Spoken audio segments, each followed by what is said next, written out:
became good friends with a Yidele from Russia, who was never 5 years in prison, and then 10 years in Siberia.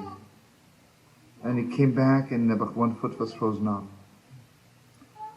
It was very crazy. I met him at a concert, and I walk up and say hello to him, and a lady next to him says to me, he doesn't understand Hebrew, he's just one day here from Russia. I see his shine from one corner of the world to the other. I think I told you this story. Doesn't matter. I'd never a mitzvah. He was never in a shul.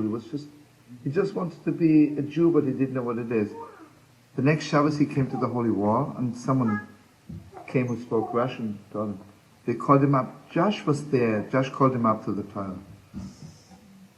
We called him up to the toilet, and the mamish fainted, you know. He didn't know that something so beautiful existed, that a Jew can be called up to the toilet, you know.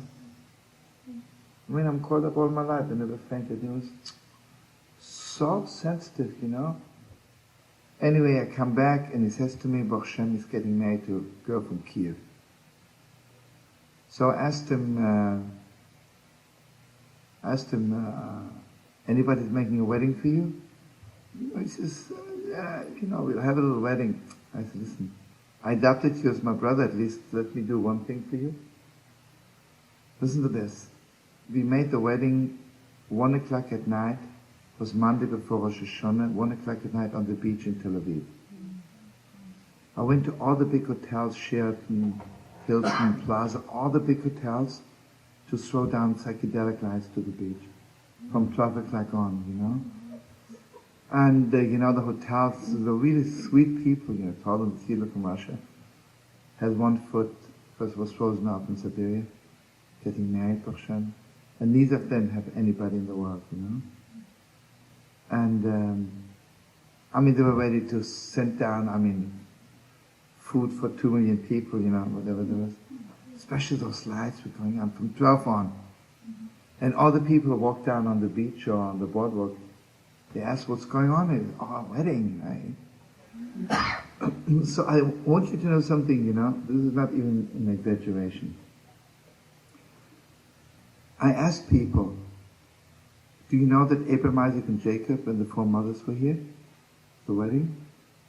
It was clear to everybody that were there, Everybody could swear, but mamash, there are no 2 ways about it.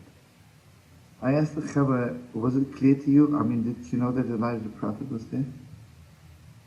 And I'm telling you, every person there, the lowest to the highest, says I could swear by the living God that Elijah the prophet was here. The holiness of that wedding was so awesome. I was just... Anyway, after the wedding was over, we made a little fire by the beach. It was mamish by the water. And I said to everyone, tell us one good story about Siberia. He says, I'll tell you my favorite story. The favorite story is that he says, I was there for 10 years. The first 5 years I was all alone. That means, not God forbid that I wish it on any non-Jew, but I was all alone. I was the only Jew in the concentration camp. And if you're one Jew alone, who will remind you of Pesach, who will remind you of Shabbos? So you're dead anyway. After 5 years, there was an exchange of prisoners. It says we walked for 2 weeks down in Siberia, called Siberia. Half of us died and some of us remained. The same from the other camp. There was supposed to be an exchange of prisoners of 2 camps. And, finally we meet. And it was mamish death penalty to talk to each other. In both camps, those prisoners were walking around like this in a circle, and they were walking around in a circle like this. Suddenly, one of my brothers in the back walks behind me, says, don't turn around. Because it's mamish death penalty even to talk to each other doing this. They're just not permitted to talk to each other. And mamish guards stand there with guns, Crazy. So he says that, what do I want to say? Walks behind me, says, don't turn around, I have to talk to you. Listen to me, he says, in the other camp, there's also one Jew who's there for 5 years, has not seen a Jew in 5 years. And He says, even if both will be shot, you and him, it's worth it. He has to talk to you right now. He says, I look around and I see that from the other camp, I see somebody's walking around in bigger circles, right? I see someone's trying to get close to me. And suddenly I see this heather in front of me. And suddenly I forgot about the guns, about the guards. I said to him, I haven't seen a Jew in 5 years. And the other guy says, I haven't seen a Jew in 5 years. I said to him, what do you want to tell me? He says, do you know what tonight is? I says, I forgot counting a long time ago. He says, do you know tonight is Yom Kippur?